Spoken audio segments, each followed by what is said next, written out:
Welcome to another episode of Wray's Garage. Today, I'm going to talk to you about 12 months on. What have we spent on the car for mods and what have we spent on the car for maintenance?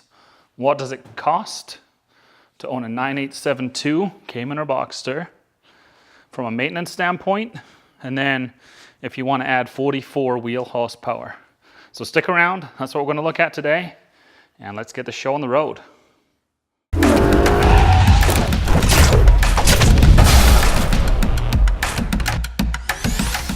So today I'm just going to go on a little drive here, and I'm not exactly sure where I'm going, but isn't that always part of the adventure? Nonetheless, I'm hoping to find some twisties to pull the GRZ RS2s around so I can kind of see how this latest compression and rebound setup I found is going to work out. I set it up.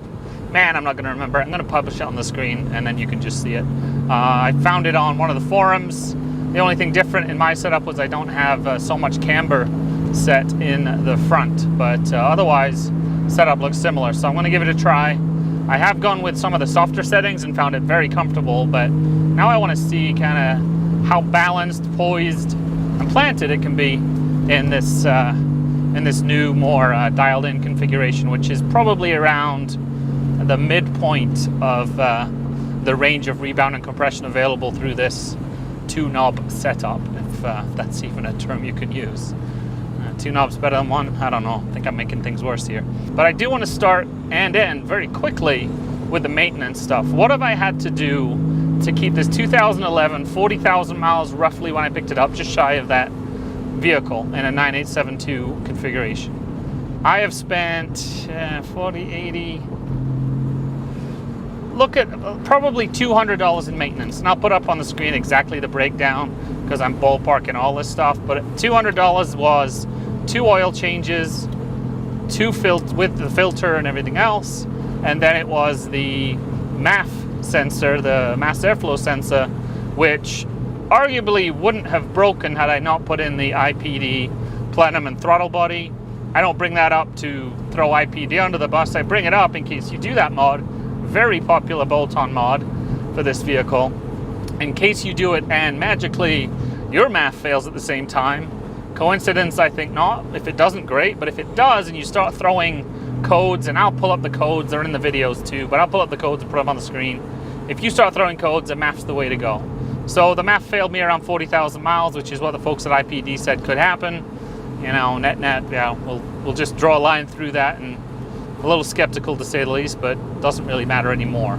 And I think a lot of people come into the P-Car brand anxious about the cost of ownership, and particularly it's a German car. European cars are more expensive to maintain, and if you weren't willing to do it yourself, yeah, you're going to definitely be at the mercy of mechanics and timelines that aren't your own. And if that were the case, I think even still I would be into the car for about $1,000 if I had somebody else make the effort.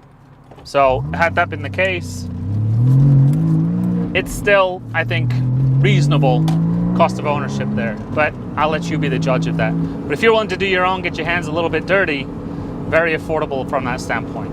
So we'll close the book on the maintenance side, and arguably 2 oil changes would have gotten it done if I hadn't changed out the plenum and throttle body. So now I'll take you through the order of play when it came to modifying the vehicle, and the motivations for it are fairly straightforward, and they often speak to anybody's motivations. I wasn't in love, even though I had the Porsche sports exhaust available to me in this vehicle when I picked it up. I just wasn't impressed with it. I had a 981 GTS, had the sports exhaust, it sounded fantastic.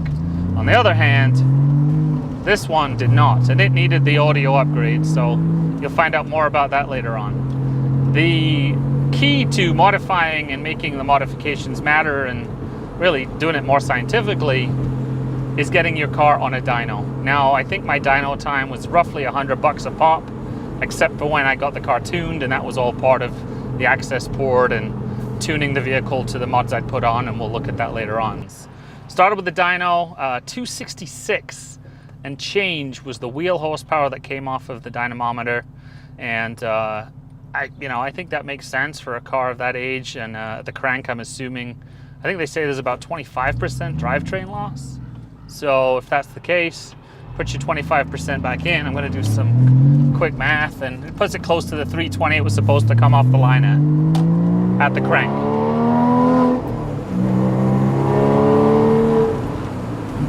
So it felt pretty good. The car was put together, the car was in good shape. Dyno was under my belt. The first modification I did was the 1200-ish. Again, I'll put the specifics on the screen because I don't know them off the top of my head. $1,200-ish IPD plenum and throttle body. Now, in retrospect, I'm not sure that would have been the first modification I would have done, for the simple fact that after it was done, I didn't take it on the dyno to see if there was any scientific evidence of improvement. It just didn't feel any different. And so, because it didn't feel any different, I was a little underwhelmed by that. Now, I'm not going to say that ultimately it didn't all come together, meaning once the intake and the exhaust stuff was all put together as a package, did it add value? But presumably it did. And then after that experience, I had a little bit of a struggle because I ran into the pain of a bunch of codes being thrown. Now at the time, I had also put on the Soul Performance Products full headers back valved exhaust, and I wondered if that was throwing the codes. And so here's another lesson. Maybe do one thing at a time, therefore you can isolate your problems better. But net, what that caused me to do was replace all my oxygen sensors, which was completely unnecessary, and a $300 exercise in pain and suffering. When it turned out that it was the math, and I really do think it was all triggered by the plenum. So we had the intake handled, and then we had the exhaust handled all the way back. From a difficulty standpoint, the plenum and throttle body was not overly difficult. I think the video would have helped me. Had I had the video that I produced, I think it would have helped at least create some level of expectation. Same again on the exhaust side. The other reality of the trepidation you may be feeling is I've never done this. I had never done any of this.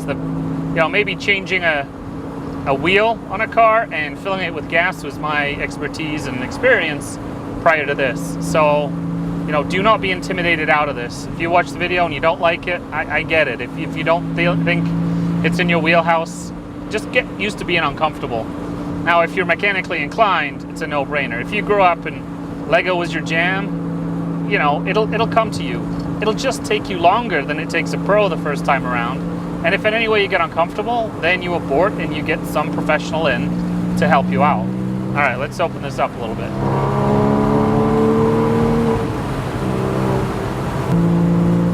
So once I got everything sorted with the intake and exhaust system, it was time to go back to Dyno Comp in Scottsdale and get the car put back on the dyno and get it tuned, and put back on the dyno. So once all those components are put together, the vehicle needs some tweaking in order to optimally perform and get the ECU management, so it's using all those systems correctly, getting the air-fuel mixture just right so it can be optimal in power.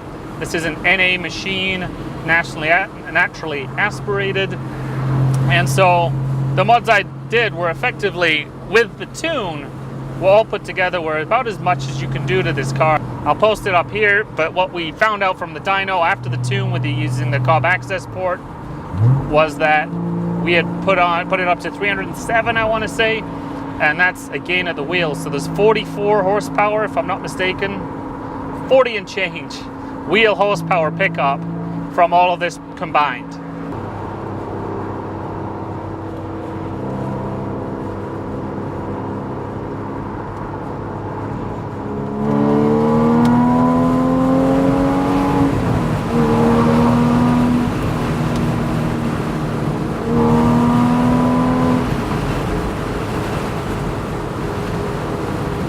So with power in check, and now we're really putting what I wanted to put to the ground, the next natural spot to go after a few months of really enjoying the car was, how do I affect the performance of the ride, and does it make sense to tinker with what is off of the line an excellent suspension system from Porsche? And my answer to that was I was going to mess with it. I called John over at Flat Six Motorsports, and I said, hey, what do you put on your 27981 Cayman? And he put on the JRZ RS2s.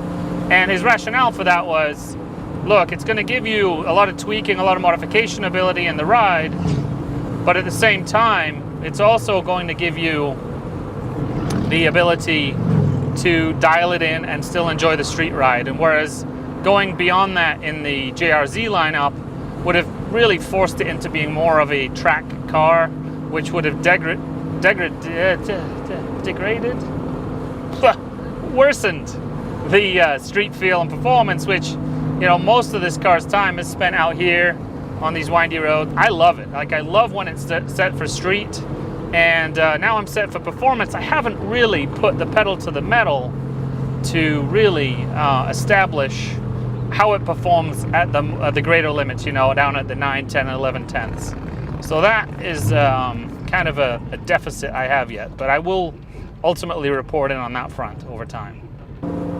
So the suspension was not inexpensive, and it was not a job for the faint of heart. And I will concede that I had my struggles with it, but most of it was the distinct lack of familiarity with suspension systems at large. And I got in there, and, you know, tearing down things generally isn't that difficult.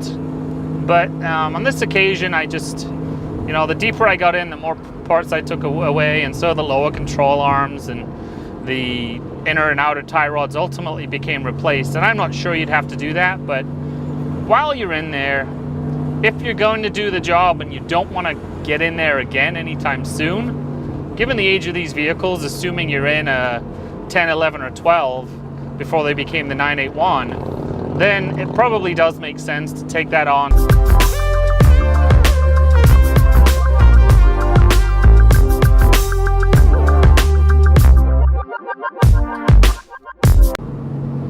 So in the middle of all that, I became aware of a group buy for some new wheels and sized down my wheels to 18-inch Apex race parts.